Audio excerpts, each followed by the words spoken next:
Hindi lahat ng pagtataas ay para sa kapangyarihan. May mga pagtataas na para sa paglilingkod.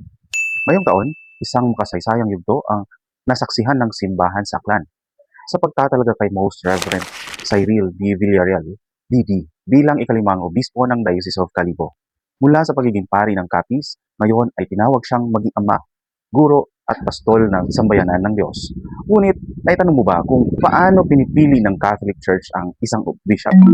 At paano siya opisyal na nagiging leader ng isang diocese? Hindi ito eleksyon. Hindi ito popularity contest. Ito ay isang maingat na prayerful at guided by long-standing church tradition na proseso.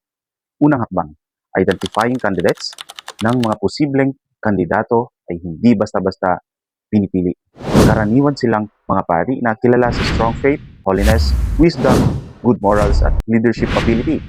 Sinusuri ang kanilang spiritual life, education, pastoral experience at reputasyon. Sa madaling salita, hindi sapat na matalino lamang. Dapat handang maglingkod. Ikalawang hakbang, consultation. May confidential consultation sa loob ng simbahan. Kinakausap ang bishops, priests, at trusted members of the church na nakakakilala sa kandidato. Tinatanong kung siya ba ay tapat sa turo ng simbahan.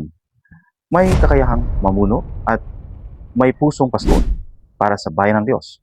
Ito ay proseso ng careful discernment, hindi minamadali at hindi base sa kasikatan. Ikatlong hakbang, recommendation to Rome.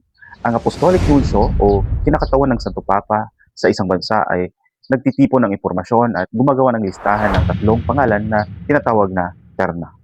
Pagkatapos, ipinapadala ito sa Vatican para sa mas malalim na pagsusuri. Ika-4 na hakbang, the Pope makes the final decision. Ang final authority sa pagtatalaga ng bishop ay nasa Santo Papa. Siya ang prayerfully pumipili kung sino ang tatawagin ng Diyos upang mamuno bilang bishop. Ikalimang hakbang, acceptance. Kapag napili na ang pari, siya ay lihim na inaabisuhan at tinatanong kung tinatanggap niya ang appointment. Ito ay sandali ng personal commitment at obedience to God's call. Ika-6 na hakbang, episcopal ordination. Kung pari pa lamang siya ay oordinahan bilang bishop sa banal na seremonyang tinatawag na episcopal ordination. Pero ano nga ba ang episcopal ordination?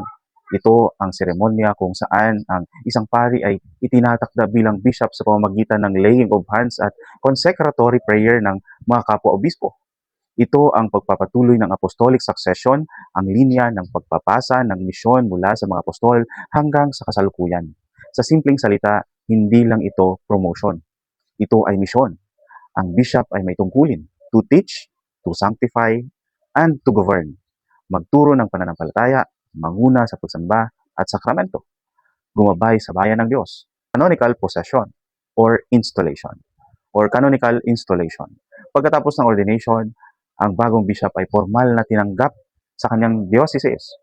Ito ang tinatawag na canonical possession o installation. Karaniwan itong pinapakita sa pag-upo niya sa cathedra o bishop's chair sa cathedral. Simbolo ito na siya na ang bagong shepherd ng lokal na simbahan at nagsimula na ang kanyang pamumuno. At para kay Bishop Cyril, dala niya ang kanyang napakagandang motto. Indeed, I can only say, Benedicam, I will bless. This, my episcopal motto, is taken from Psalm 34:1.